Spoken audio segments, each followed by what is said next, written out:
Lebanon में पहले pager attack और फिर वॉकी टॉकी में विस्फोट के बाद इजराइल ने पूरी दुनिया में हलचल मचा दी है। 3 दिन पहले तक किसी ने सोचा भी नहीं था कि कोई देश इस तरह से हमलों को अंजाम दे सकता है। हालांकि इजराइल की इस अजीबोगरीब हमले के बाद पूरे लेबनान में हजारों पेजर फट गए, जिसमें करीब 1 दर्जन लोगों की मौत हो गई और हजारों लोग घायल हो गए हैं। अभी लेबनान और हिजबुल्ला पेजर ब्लास्ट की घटना को जांचने परखने में लगे थे कि अगले दिन वॉकी टॉकी फटने की घटना ने भी उन्हें सहमा दिया है।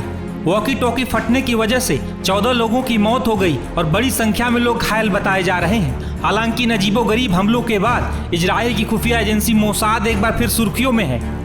इस घटना के पीछे कई लोग मोसाद का हाथ बता रहे हैं। हालांकि इन हमलों को लेकर सनसनीखेज खुलासा हुआ है।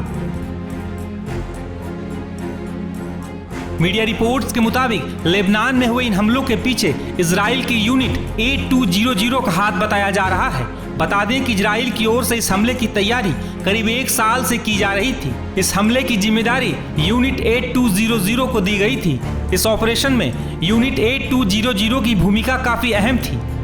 दरअसल हिजबुल्ला की ओर से जिन पेजर्स का ऑर्डर दिया गया था उनमें विस्फोटक फिट करवाने की जिम्मेदारी यूनिट 8200 को ही दी गई थी। बता दें कि यूनिट 8200 इजराइल की सबसे खुफिया और हाईटेक मिलिट्री यूनिट्स मानी जाती है। यूनिट 8200 ने कई हाई प्रोफाइल ऑपरेशंस और साइबर वॉरफेयर में काफी अहम भूमिका निभाई है। इससे पहले भी यूनिट 8200 ने कई खतरनाक मिशंस को अंजाम दिया है, जिसमें ईरान के परमाणु कार्यक्रम को बर्बाद करना भी शामिल है। गौरतलब है कि ईरान के परमाणु कार्यक्रम में कई गड़बड़ियां हुई थी। इनके पीछे इजराइल की यूनिट 8200 का हाथ माना जाता है। बता दें कि ईरान को भी आभास नहीं हो पाया था कि ये गड़बड़ियां तकनीकी खामियों की वजह से हो रही हैं या इनके पीछे किसी और का हाथ है। मीडिया रिपोर्ट्स की माने तो यूनिट 8200 इजरायली सेना, इजराइल डिफेंस फोर्सेज यानी IDF का एक अहम हिस्सा है।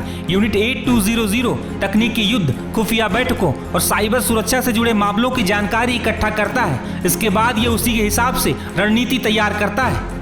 दरअसल इस यूनिट में इंटेलिजेंस से जुड़े युवाओं को भर्ती किया जाता है। इस दौरान हैकिंग से लेकर तकनीकी हमलों को लेकर भी रणनीति बनाई जाती है। लेबनान में हुए हमले की गूंज अब पूरे दुनिया में सुनाई दे रही है। कई लोग इस तरह के हमले को देखकर अचंभित हैं कि एक साथ कुछ सेकंड्स में हजारों पेजर कैसे फट गए।